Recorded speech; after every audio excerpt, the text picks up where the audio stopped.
Γεια σας, κάνω αυτό το βίντεο γιατί πήγα πριν από 2 εβδομάδες να δω τα μελισσάκια μου και διαπίστωσα ότι λείπανε 2.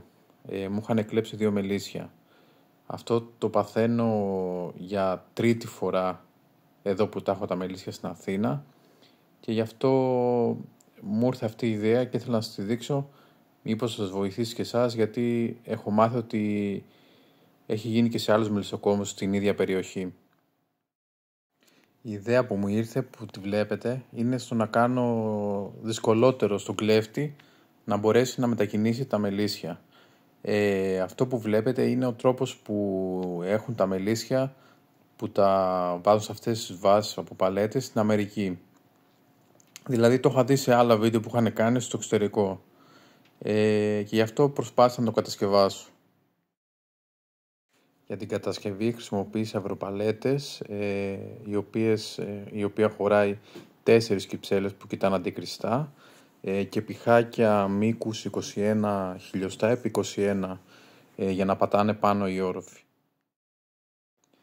Στον πάτο έβαλα σιδερένια σίτα, όπου την χρησιμοποίησα καρφωτικό για να την περάσω και δημιούργησα μπροστά μια μικρή είσοδος για να μπαίνουν οι μέλισσες.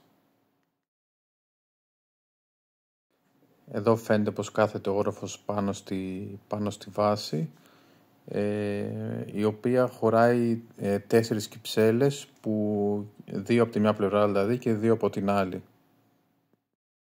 Στην μέση υπάρχει κενό για τον αερισμό των κυψελών. Ένα ακόμα κοντινό πλάνο που φαίνεται καλύτερα πως κάθεται η κυψέλη πάνω στην παλέτα. Και εδώ όπως τελικά τοποθέτησα τα μελισσάκια πάνω στις παλέτες, θεωρώ ότι θα του κάνουμε λίγο πιο δύσκολη τη δουλειά του κλέφτη, ειδικά για στατικά μελισσοκομεία, έτσι, αυτό είναι και μόνο για στατικά.